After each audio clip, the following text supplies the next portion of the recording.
Kita akan bahas mengenai rukun-rukun umroh.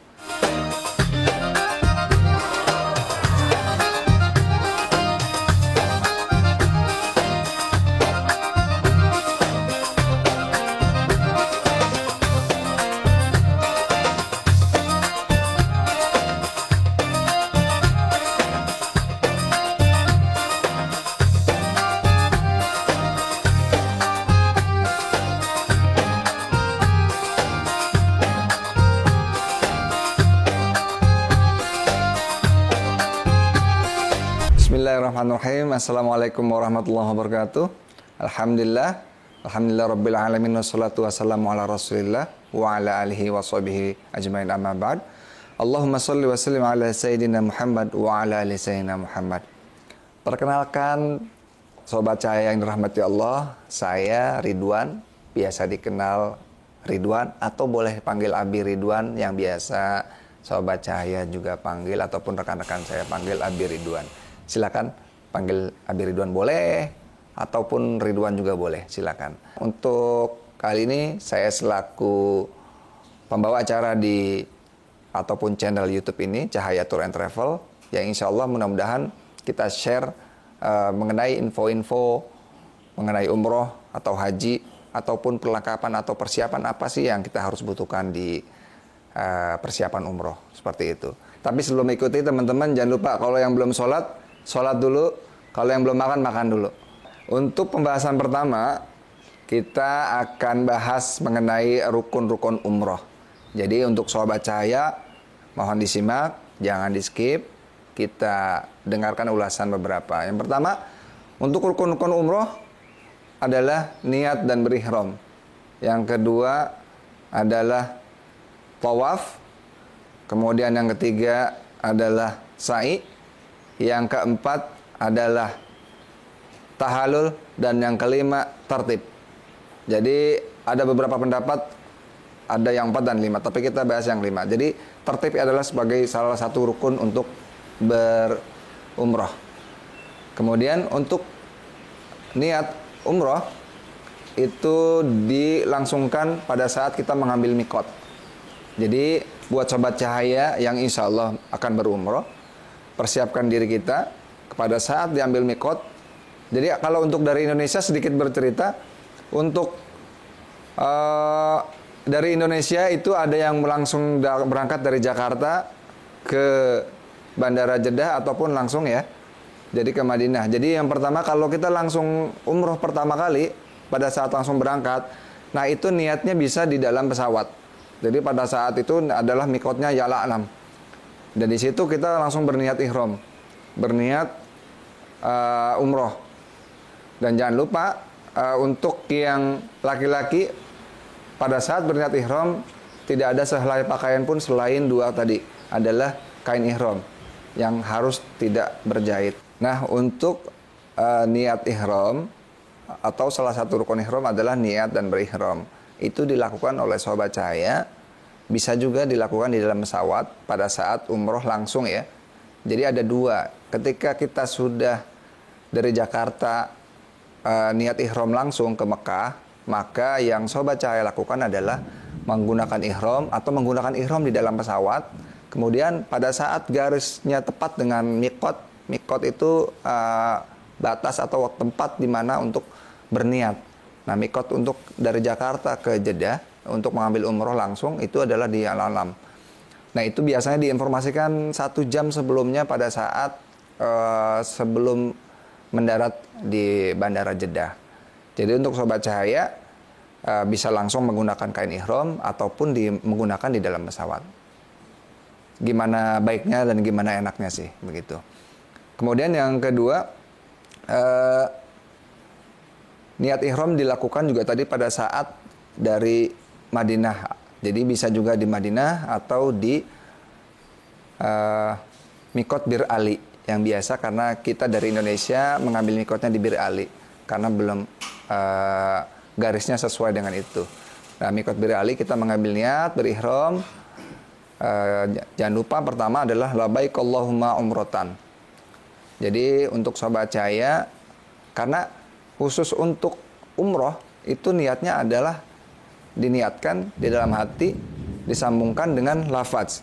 Berbeda dengan sholat. Jadi kalau sholat ada dua pendapat, yang dilafazkan dengan niat atau tidak dilafazkan. Jadi seperti sholat langsung biasa seperti itu.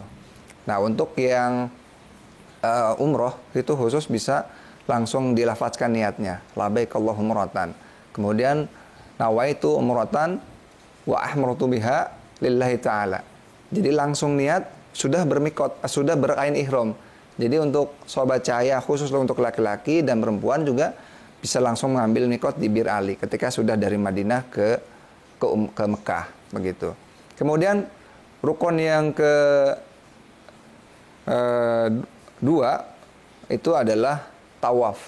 Tawaf sebanyak 7 kali putaran berlawanan dengan arah jarum jam.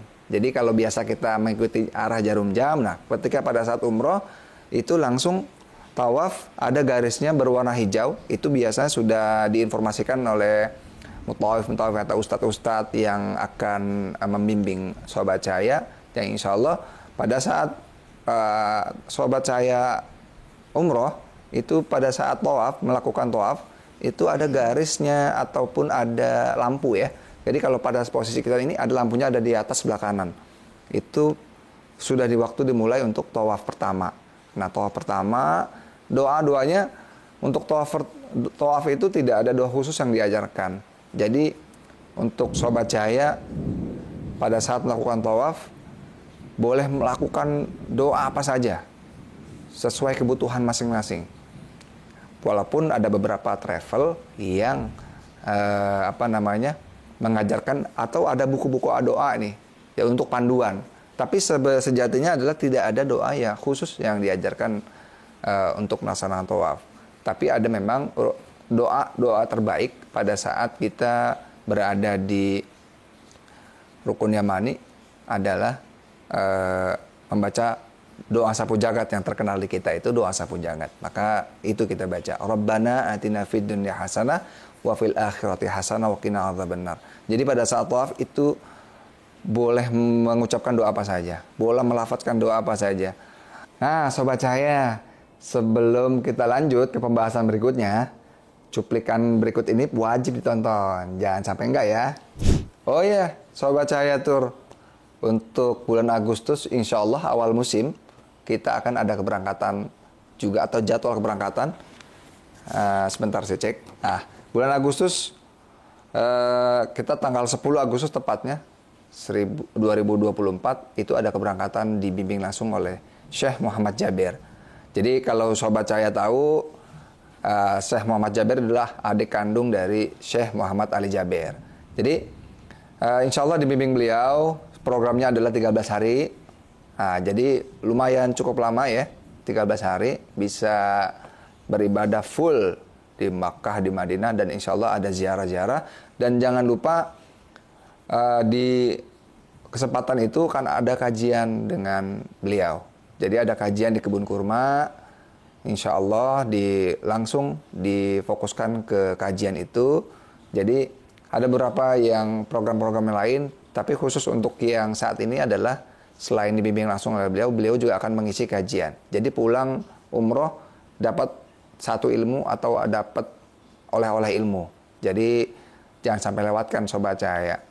Kemudian program 13 hari itu adalah juga naik kereta cepat, kemudian ke Taif. Yang Taif itu kurang lebih seperti puncaknya Mekah lah ya. Artinya tempat yang berhawa dingin lah di sana di Mekah. Jadi kalau Taif itu biasanya jamaah juga nanti selain dapat ilmu lagi ziarah di sana, hawanya juga sejuk. Kemudian nanti kita free cable car. Nah, di situ bisa juga jalan-jalannya. Jadi bukan ibadah doang. Jadi kita bisa dapat healingnya kalau kata orang sekarang begitu. Dan ini flyernya juga bisa sobat saya dapatkan, nanti kita share flyernya untuk yang bulan Agustus insya Allah. Yang ketiga, pada saat setelah tawaf kita sa'i. Nah, sa'i itu adalah salah satu rukun umroh juga yang dilaksanakan pada saat umroh. Nah, untuk sa'i itu adalah 7 kali putaran. Jadi antara Bukit Safa ke Marwah. Bukit Safa ke Marwah dihitung 1, Safa ke Marwah dihitung 2. Jadi bukannya berputar seperti tawaf. Jadi ini untuk sa'i, itu artinya berlari-lari kecil. Juga nanti ada tanda-tanda khusus yang diberikan oleh pemerintah Arab Saudi, khususnya pada saat sa'i, itu ada lampu hijau juga, di mana waktu kita untuk berlari. Namanya berlari-lari kecil. Nah, jadi kalau untuk sobat cahaya pada saat sa'i, jadi pada saat sa'i itu 7 kali putaran antara Bukit Safa dan Marwah, kemudian kembali lagi sampai selesai dan diawali dengan Bukit Safa, diakhiri dengan Bukit Marwah selama 7 kali. Jadi kemudian untuk rukun yang keempat adalah tahallul, di mana tahallul adalah mencukur rambut atau memotong minimal 3 helai rambut. Tapi yang disunahkan oleh baginda Rasulullah SAW adalah khusus untuk kaum ikhwan laki-laki itu menyukurnya gundul atau rata ya. Jadi kalaupun dia mau pendek, misalkan 1 cm ya semua 1 cm. Tapi lebih enaknya sih gundul, karena nanti pada saat setelah tahallul biasanya nanti di Mekah itu banyak yang menawarkan tuh untuk tahallul botak. Nah itu nanti sobat cahaya bisa masuk ke barbershop. Nah itu kurang lebih harganya 10 real. Jadi jangan sampai salah, 10 real itu untuk tahallul. Jadi kenapa harus dibotak? Karena pada saat kita menyukur botak, insya Allah Rasulullah SAW mendoakan sebanyak 3 kali. Jadi kalau hanya 3 helai, Rasul mendoakan kita, mendoakan jamaah semua atau sobat cahaya hanya 1 kali. Jadi pada saat gundul atau botak rata, insya Allah doanya 3 kali. Maka sayang kalau kita melewatkan itu. Kemudian untuk rukun yang kelima adalah tertib. Tertib di mana dari mulai pertama niat, ihram, kemudian sampai ke tahallul itu berurutan. Jadi tertib itu sebagai salah satu rukun berumroh.